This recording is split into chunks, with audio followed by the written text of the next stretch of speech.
Energetic naman talaga man. Ganado naman yung electric fan. What na? Nakatulog siguro electric man.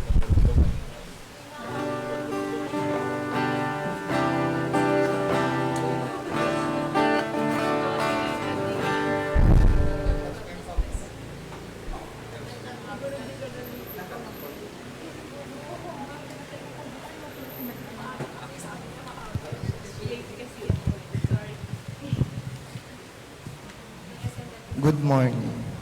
The Word of God invites us to be humble, to find favor with the Lord. The parable in today's Gospel about getting invited to dinner is concerned not with the table manners, but with our inner disposition before the table of the Lord, His offer of salvation. In the Lord's feast, there is no place for self-righteousness or for only to human desire for honor and recognition. Rather, there are spaces for humility, joy, and thanksgiving for the good things we are invited to share. Let us all stand.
In the name of the Father, and of the Son, and of the Holy Spirit.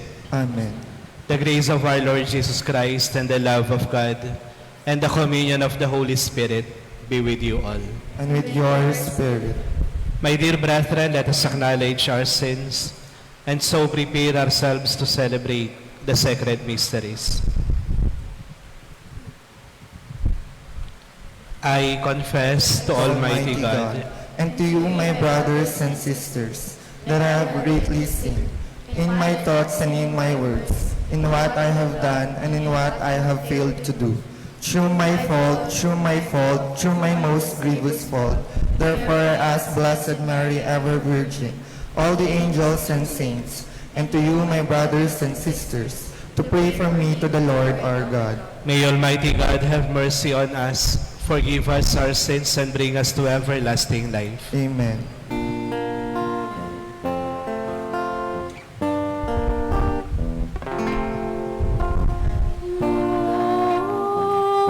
Lord have mercy. Lord have mercy.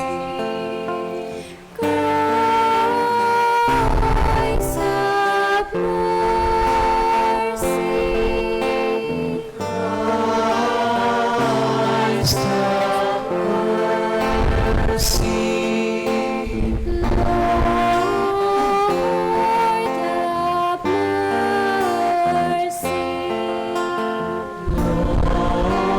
Lord have mercy.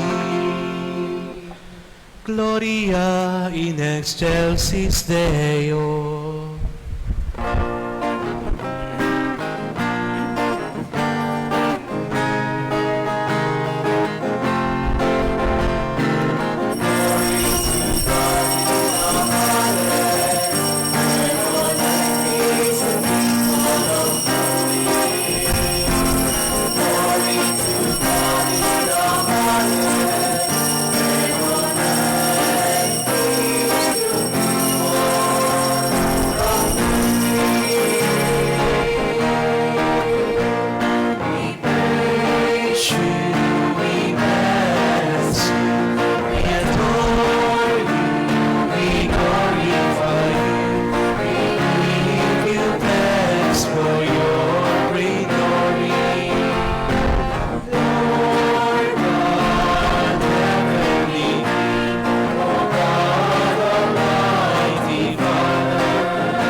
Jesus Christ, only begotten Son, Lord God, Lamb of God, Son of the Father, you take away the sins of the world, have mercy on us.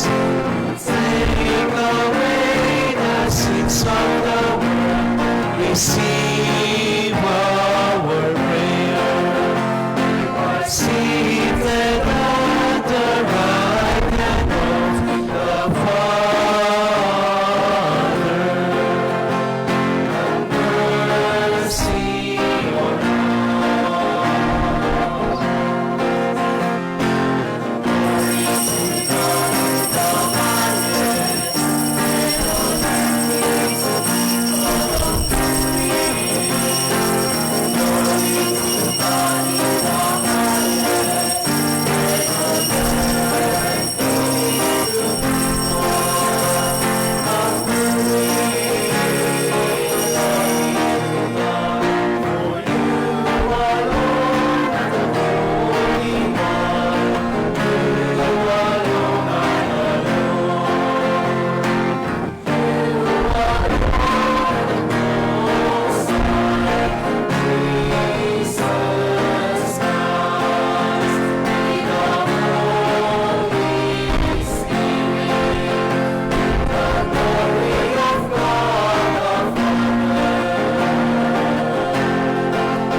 us pray.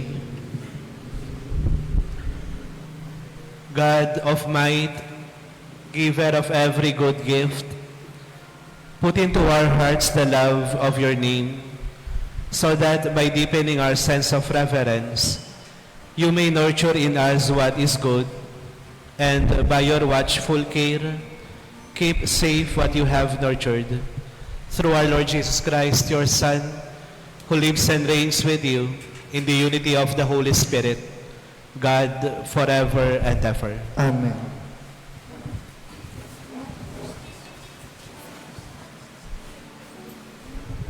The wise man Sirach give us a clear and simple guideline. If we are humble, we will find favor with God. Brothers and sisters, the first reading.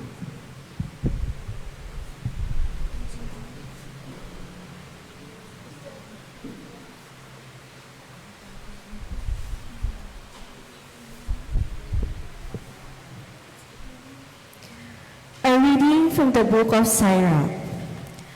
My child, conduct your affairs with humility, and you will be loved more than a giver of gifts.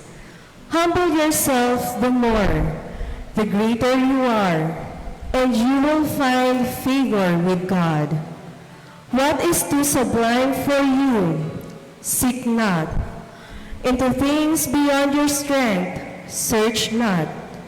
The mind of a sage appreciates proverbs, and an attentive ear is the joy of the wise. Water quenches a flaming fire, and alms atone for sins. The word of the Lord. Thanks be to God. God, in your goodness, you have made a home for the poor. God, in your goodness, you have made a home for the poor. The just rejoice and exult before God. They are glad and rejoice. Sing to God, chant praise to his name, whose name is the Lord. God, in your goodness, you have made a home for the poor. The father of orphans and the defender of widows is God in his holy dwelling. God gives a home to the forsaken. He leads forth prisoners to prosperity. God, in your goodness, you have made a home for the poor. A bountiful rain you shower down, O God, upon your inheritance. You restore the land when it languished. Your flock settled in it. In your goodness, O God, you provided it for the needy. God, in your goodness, you have made a home for the poor. The Old Covenant was marked by terrifying epiphanies, so that the Israelites were filled with fear. In the New Covenant, Jesus draws us to God with confidence and love. Brothers and sisters, the second reading. A reading from the letter to the Hebrews. Brothers and sisters, have not approached that which could be touched, and blessing far in gloomy darkness, and a storm and the trumpet blast, and a voice speaking words, such that those who heard begged that no message be further addressed to them. No, you have approached Mount Zion, and the city of living God, and heavenly Jerusalem, and countless angels and festal gathering, and the assembly of the best-born enrolled in heaven, and God the judge of all, and the Spirit of just made perfect, and Jesus, the mediator of new covenant, and the sprinkled blood that speaks more eloquently than that of Abel. The word of the Lord. Thanks be to God.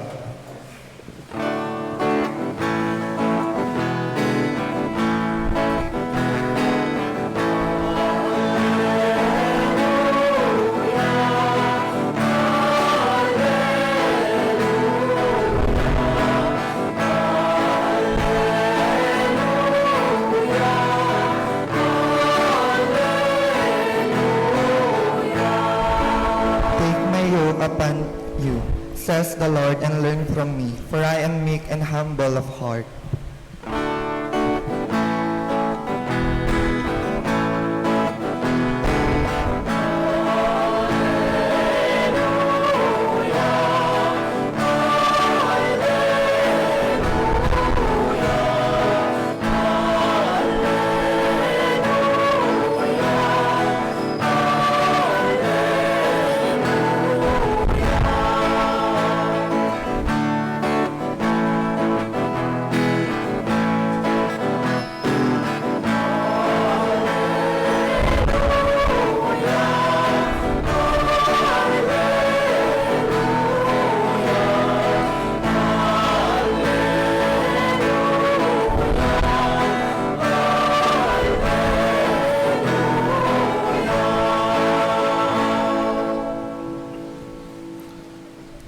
The Lord be with you. And with your spirit.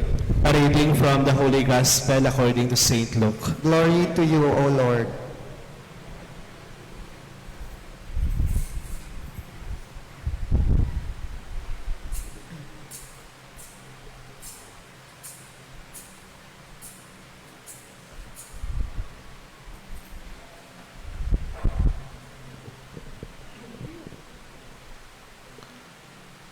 On a Sabbath, Jesus went to dine at the home of one of the leading Pharisees, and the people there were observing him carefully.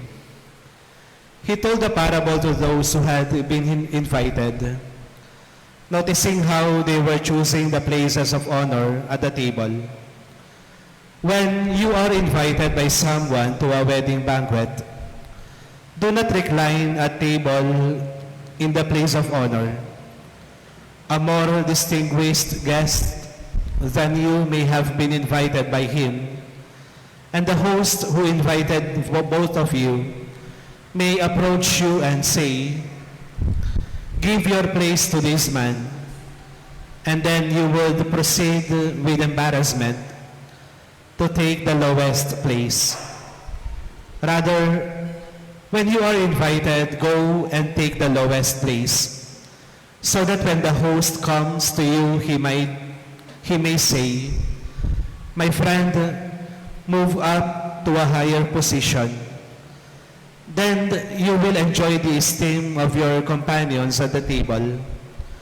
For everyone who exalts himself will be humbled, but the one who humbles himself will be exalted.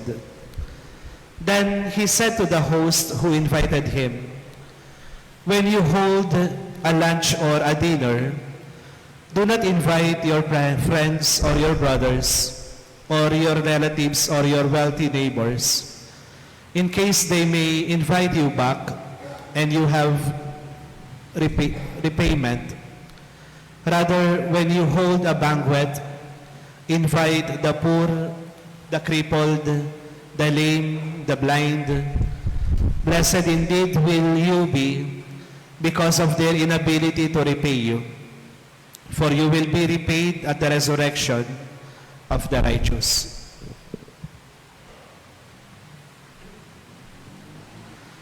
The Gospel of the Lord. Praise to you, Lord Jesus Christ.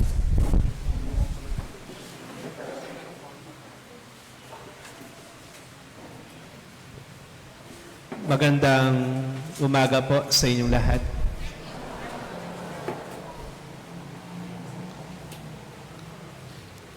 Every Thursday po, di ba nasabi ko sa inyo, nagtuturo po ako sa seminaryo. Alauna po ng tanghali yung aking oras ng pagtuturo.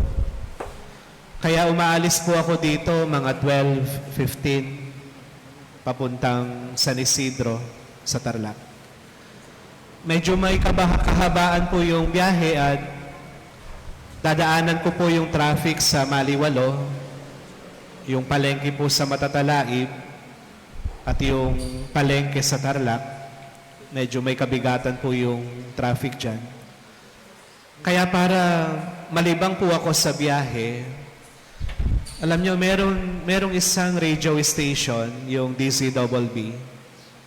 tuwing 12:30 ng tanghali, meron po silang segment, ang pangalan nito, yung Suma sa Puso.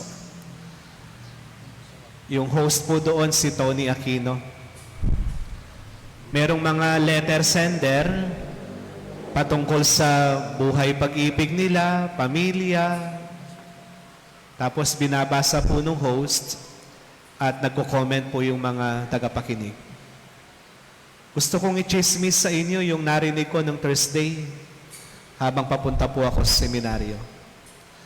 Yung nagpadala ng sulat, isang lalaki na nanggaling po sa isang mahirap na pamilya. Ang natapos po niya, high school lang. Kaya ang naging trabaho niya, janitor sa isang kumpanya. Doon sa kumpanyang iyon, meron pong isang babae na may mataas na posisyon. At dahil palaging nakikita po ng janitor yung babae, ay nagustuhan niya. Kaya ang janitor na ito naglakas loob na sabihan niya yung babae na pwede ba kitang ligawan? Dahil po mabait yung babae, sige, sabi niya, manligaw ka lang. Dumating po yung araw na may nararamdaman na rin yung babae doon sa janitor. Kaya nagpasya po siya na dalhin sa bahay nila yung lalaki para ipakilala sa kanyang nanay. Mag-isa lang po siyang anak at wala na po yung tatay nila, kaya dalawa na lang po sila ng kanyang nanay sa bahay. Habang naghihintay po yung babae at yung janitor, nagkukwentuhan sila. Nang dumating po yung nanay, alam niyo yung bungad niya doon sa dalawa. Sabi niya, anak, bakit mo naman sinama dito yung messenger ninyo? Anong pakay niya dito? Ang sabi po nung babae, Nay, hindi po namin siya messenger. Manliligaw ko po siya. Ang sabi po nung nanay, naku, wala kang kataste-taste. Tingnan mo yung itsura niyan. Pinayagan mong manligaw sa'yo yung lalaking iyan. Sabi po nung babae, Nay, nakakasakit na po kayo. Masyadong personal na yan. Pumasok po siya dito bilang tao. Irespeto natin bilang tao.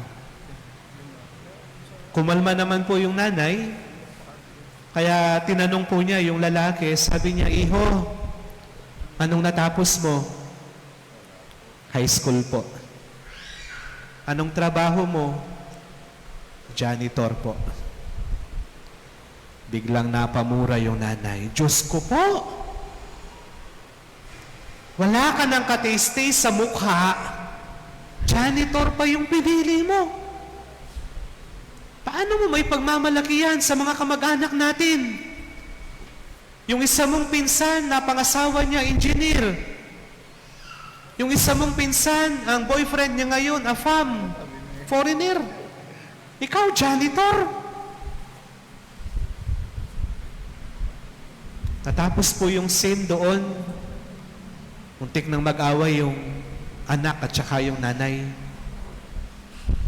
Pero alam nyo, nagpursige pa rin yung lalaki kasi sabi niya doon sa nanay, wala akong may pagmamalaki, totoo lahat ng sinabi mo, janitor lang ako. Kung hindi yung pagmamahal ko sa anak ninyo at yung kasipagan ko. Sinagot po ng babae yung janitor. At pagkatapos po ng 3 buwan, nabuntis po ng janitor yung babae. Dahil may ipon naman po yung janitor, sabi niya, magbukod tayo ng bahay. Pero hindi pumayag yung nanay. Sabi niya, mag-isa ko lang dito sa bahay, dito na lang kayo para maalagaan ko yung anak ko. Doon po sila tumira.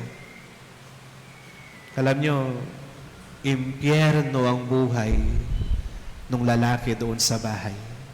Ultimo kape, kinukwenta nung nanay. Sabi niya isang umaga, nagkakape yung lalaki. Nagwawalis yung nanay. Tingnan mo, akong may-ari ng bahay na ito, ako pa yung naglilinis, samantala yung isa dyan, pakape-kape lang. Sabi po nung janitor, Nay, ayaw mo sa kanya. Humility. Mapagpakumbaba. Sa ebanghelyo natin ngayon, kapansin-pansin po yung unang sentence ni San Lucas. Dati yung mga ebanghelyo nagsisimula noong panahong iyon. Pero ngayon nag-umpisa yung ebanghelyo, isang araw ng Sabat, pamamahinga.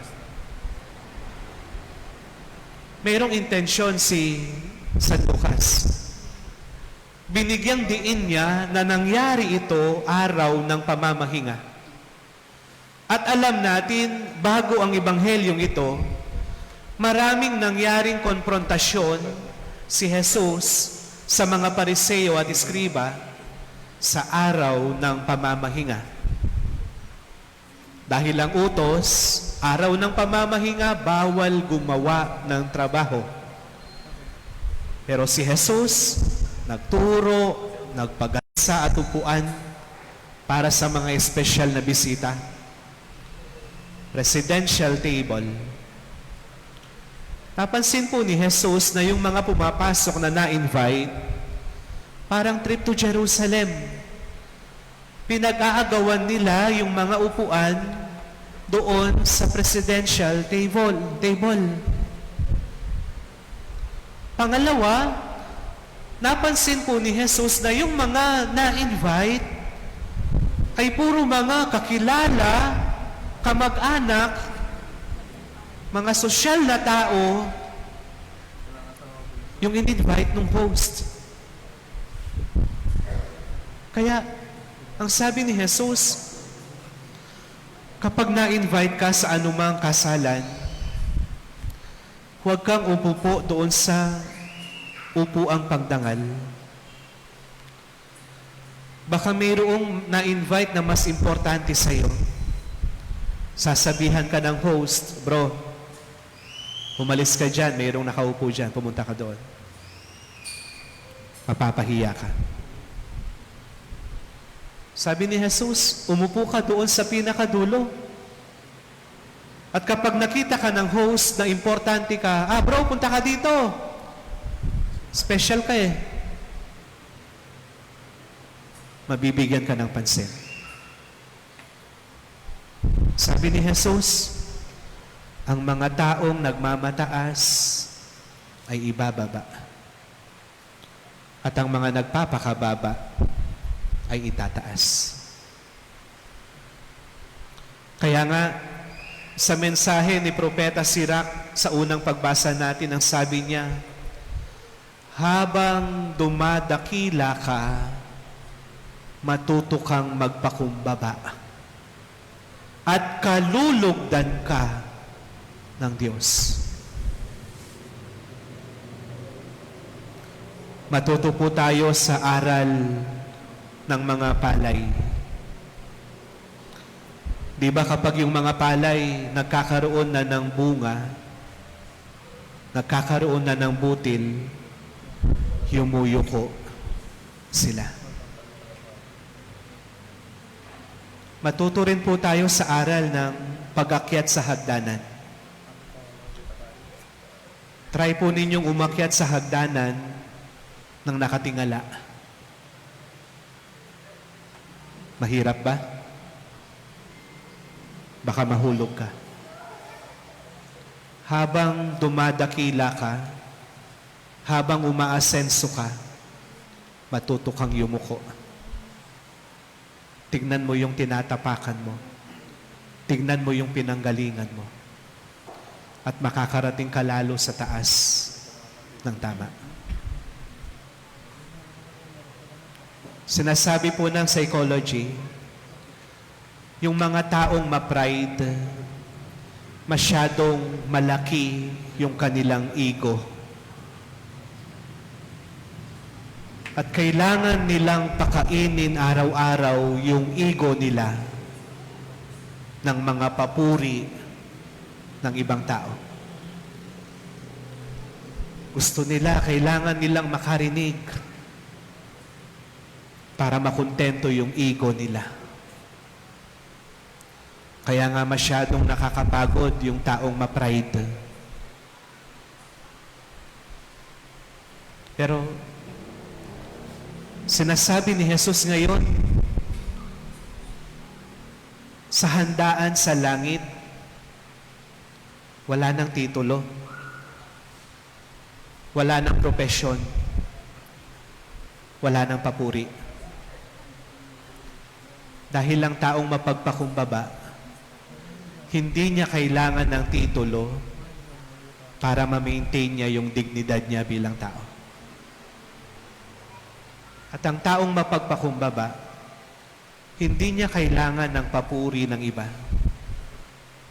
Oo, minsan kailangan nating marinig yung sasabihin ng iba. Pero kahit gaano kaganda yung sasabihin ng iba, hindi makakadagdag yan sa halaga mo bilang tao. Dahil sa mata ng Diyos, pantay-pantay ang dignidad natin. Yang sabi ni Jesus, kapag naghanda ka, huwag lang yung kamag-anak mo, kapatid mo, kaibigan mo, kapitbahay mo yung imbitahin mo. Dahil lang taong mapagpakumbaba, nakikita din niya yung ibang tao at ang dinaranas nila. Invite mo yung mga pulubi, yung mga pilay, yung mga bulag, yung mga taong walang kakayahan para gantihan ka. Bakit? Para ang Diyos mismo ang maghiganti sa iyo. Meron pong isang tuta. Ang sabi niya sa dalawa niyang kaibigang bibe, gusto kong lumipad, tulungan ninyo ako. Kumuha po yung tuta ng tali. Yung isang dulo ng tali, itinali po niya sa lieg ng isang bibe. Yung isang dulo, tinali doon sa isang lieg ng bibe. Lumipad po yung dalawang bibe, kinagat po ng aso yung gitna ng tali. Kaya habang lumilipad po yung dalawang bibe, nakasabit po yung tuta, lumilipad din. Habang lumilipad sila, may nakakitang isang lalaki, ang sabi niya, "Wow, kaganda naman ng ginawa ninyo, kagaling. Kaninong idea yan?" Dahil gustong matanggap ng tuta yung recognition, bigla po siyang nagsalita, "Sa akin." Nung ibuka po niya yung bibig niya, nakalimutan niyang hawak-hawak niya yung tali, nahulog po siya. Kung meron kang isang bagay na may pagmamalaki mo dito sa lupa, walang iba kung hindi ang Diyos. Alam nyo, kapag ipinagmalaki mo ang Diyos, hindi ka maku-question ng ibang tao. Pag pinagmalaki mo yung bahay mo, yung kotse mo, yung pera mo, mayayabangan lang sila sa iyo. Pero kapag ang ipinagmalaki mo ang pagmamahal ng Diyos na tinatanggap mo araw-araw, kalulugdan ka. Mas mababa ka. Mas aakyat ka. Dahil ang taong mapagpakumbaba ay dinadakila. Amen. I believe in one God, the Father Almighty, maker of heaven and earth, of all things visible and invisible. I believe in one Lord Jesus Christ, the only begotten Son of God, born of the Father before all ages, God from God, light from light, true God from true God, begotten not made, consubstantial with the Father, through him all things were made.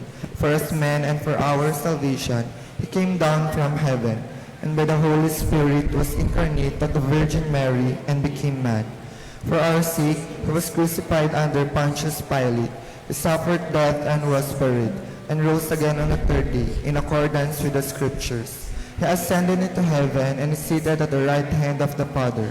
He will come again in glory to judge the living and the dead, and his kingdom will have no end.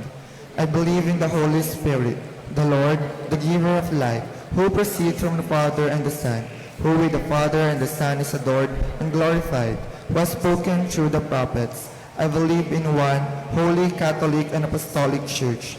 I confess one baptism for the forgiveness of sins, and I look forward for the resurrection of the dead and the life of the world to come. Amen.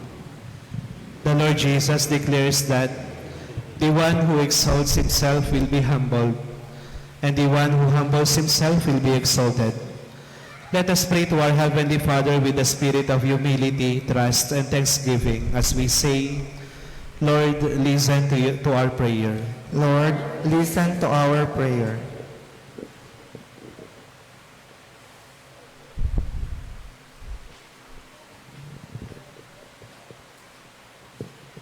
May the Church and her shepherds learn from the humility of the Virgin Mary, whom the Lord looked upon and has done great things for her, so that all ages call her blessed. We pray. Lord, listen to our prayer. May government leaders and functionaries remember that they are servants of the people, and so refrain from discriminating against simple and humble citizens in assemblies and functions. We pray. Lord, listen to our prayer. May we walk together as a synodal church, promoting a culture of justice, avoiding marginalization of the poor and the weak, and sharing our resources. We pray. Listen to our prayer. May we avoid selfishness that excludes our less fortunate brothers and sisters and expects favors that come with reciprocity. We pray. Lord, listen to our prayer. May our faithful departed be repaid at the resurrection of the righteous for their welcome of the poor and the disabled. We pray. Lord, listen to our prayer. Let us pray for the urgent concerns of our community and our personal intentions.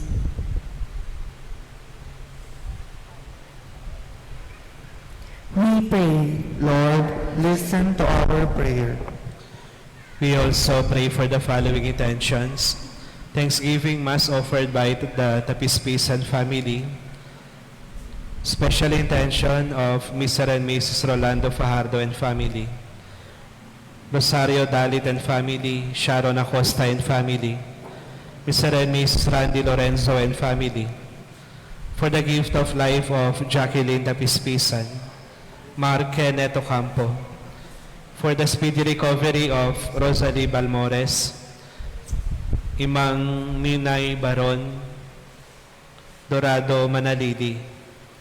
And lastly, we pray for the souls of Marlex Espejo, Felicissimo Valdez, Belen Marcelino and Myra Policarpio, Fortunato Santos, Danilo Cardozo, Ramona Bienvenido, Federico Villa, Mad Labitan, Bernardo Manuel, Jazine Matias, and all the poor souls in purgatory.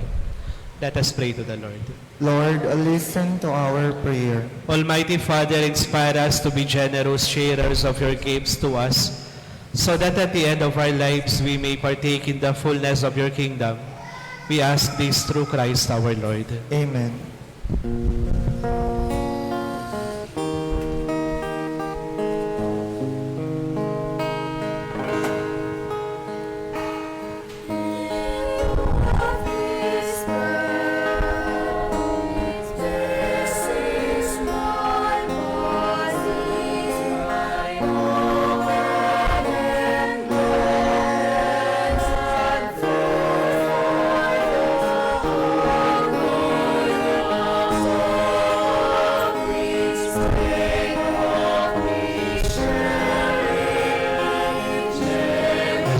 Lord God of all creation. For through your goodness we have received the bread we offer. Fruit of the earth, the work of human hands, to become for of all creation. For through your goodness we have received the wine we offer you. Fruit of the vine and work of human hands, to become for us our spiritual.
Pray, brethren, that my sacrifice and yours may be acceptable to God, the Almighty Father.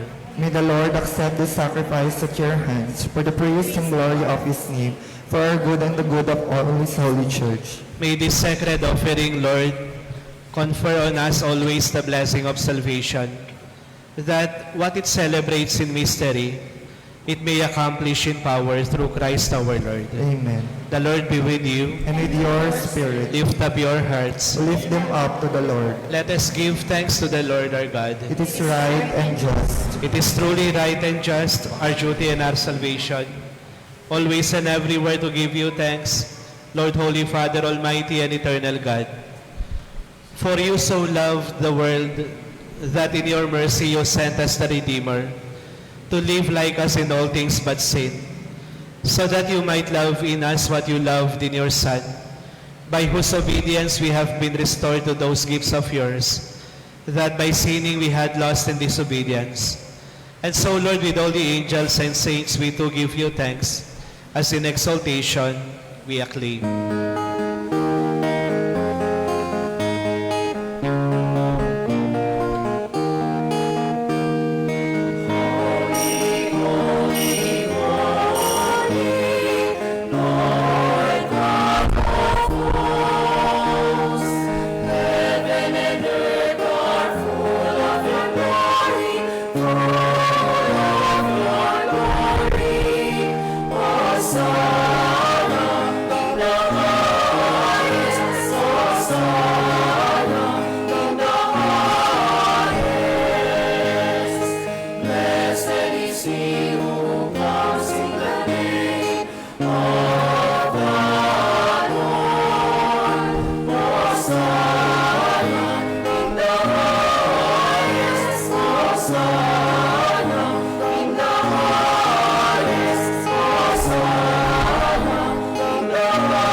You are indeed holy, O Lord, the fount of all holiness. Make holy, therefore, these gifts, we pray, by sending down your Spirit upon them like the dewfall, so that they may become for us the body and blood of our Lord Jesus Christ. At the time he was betrayed and entered willingly into his passion, he took bread and giving thanks broke it, and gave it to his disciples, saying, "Take this, all of you, and eat of it, for this is my body which will be given up for you."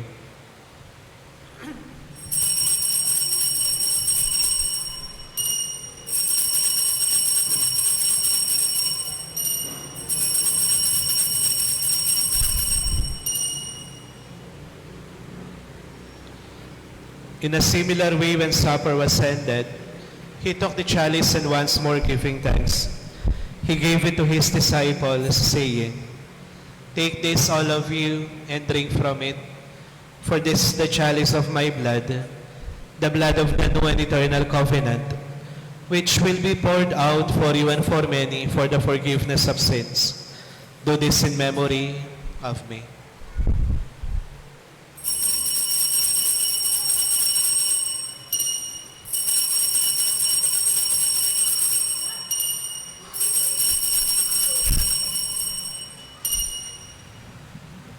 The mystery of faith.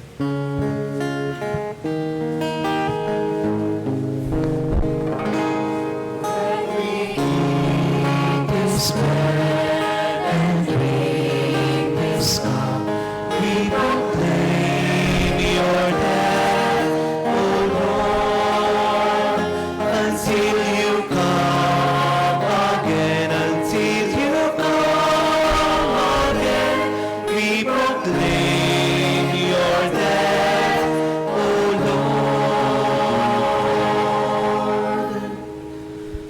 Therefore, as we celebrate the memorial of his death and resurrection, we offer you, Lord, the bread of life and the chalice of salvation, giving thanks that you have held us worthy to be in your presence and minister to you. Humbly we pray that partaking of the body and blood of Christ, we may be gathered into one by the Holy Spirit. Lord, remember your church spread throughout the world and bring her to the fullness of charity, together with Leo, our Pope, Roberto, our Bishop, and all the clergy. Remember also our brothers and sisters who have fallen asleep in the hope of the resurrection, and all who have died in your mercy. Welcome them into the light of your face. Have mercy on us all, we pray, that with the Blessed Virgin Mary, Mother of God, Saint Joseph, her spouse, with the blessed apostles and all the saints who have pleased you throughout the ages, we may merit to be co-heirs to eternal life, and may praise and glorify you through your Son, Jesus Christ. Through him and with him and in him, O God, Almighty Father, in the unity of the Holy Spirit, all glory and honor is yours forever and ever.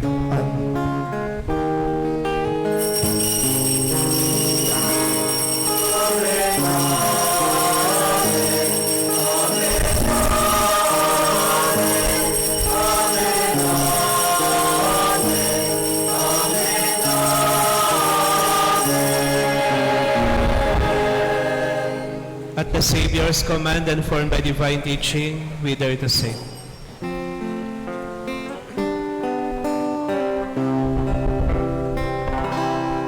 Our Father, who art in heaven, hallowed be thy name. Thy kingdom come, thy will be done, on earth as it is in heaven. Give us this day our daily bread, and forgive us our trespasses,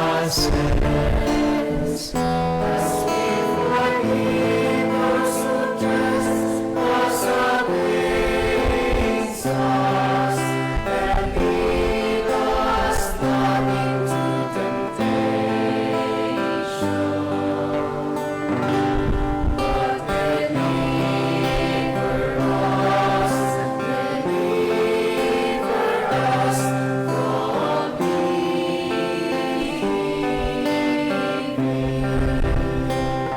Deliver us, Lord, we pray, from every evil. Graciously grant peace in our days, that by the help of your mercy, we may be always free from sin and safe from all distress, as we await the blessed hope and the coming of our Savior, Jesus Christ. For the kingdom, the power, and the glory are yours, now and forever. Lord Jesus Christ, who said to your apostles, "Peace I leave you, my peace I give you," look not on our sins, but on the faith of your church, and graciously grant her peace and unity in accordance with your will, who live and reign forever and ever. Amen. The peace of the Lord be with you always. And with your spirit. Let us offer each other the sign of peace.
Behold the Lamb of God.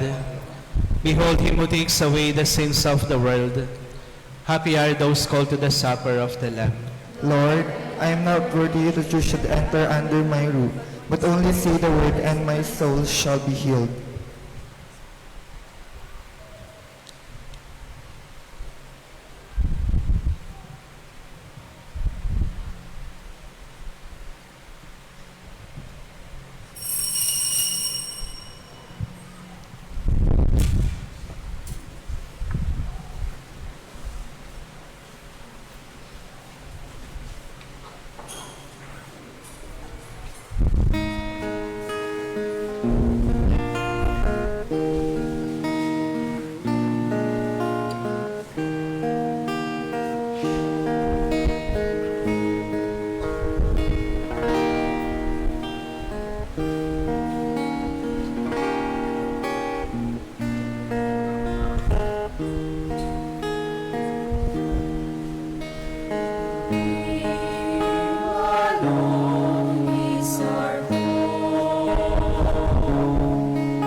Satisfy the emptiness.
Ngayon po ay last Sunday of the month.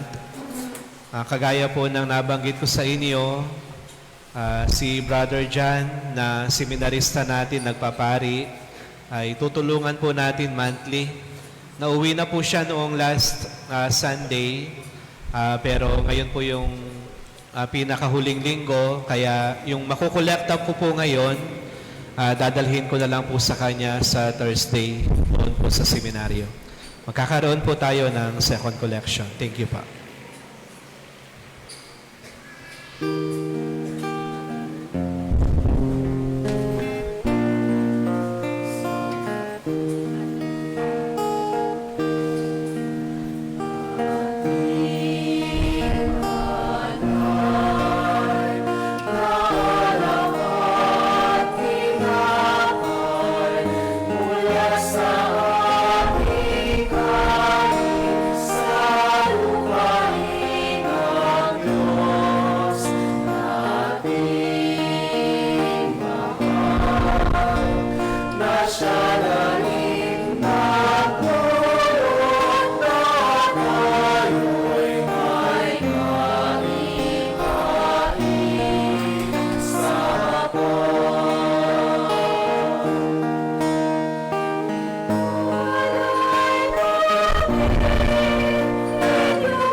Announcement po.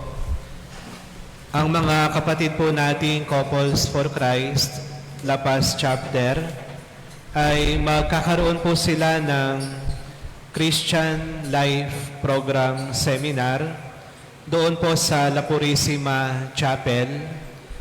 Magmula po September 14 hanggang November 9. 1:30 po ng tanghali hanggang 4:30 ng hapon.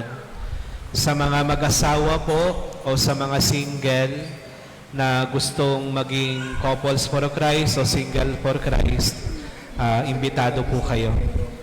September 14 hanggang November 9, every Sunday po meron silang seminar.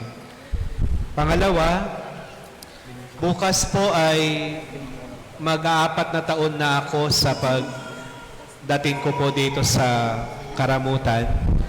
Bali, September 1 yon noong 2021. Magmimisa po tayo bukas bilang pasalamat. 7:00 po ng umaga yung misa natin. Kung wala po kayong gagawin, iniimbitahan po kayo. Marahil ito na rin po yung last na celebration natin ng anniversary. Dahil next year, September 1, iba na po yung pari ninyo dito. Maraming salamat po.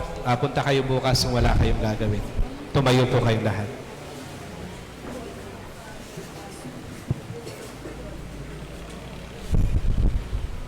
Let us pray. Renewed by this bread from the heavenly table, we beseech you, Lord, that being the food of charity, it may confirm our hearts and steer us to serve you in our neighbor, through Christ our Lord. Amen. The Lord be with you. And in your spirit. May Almighty God bless you and your families.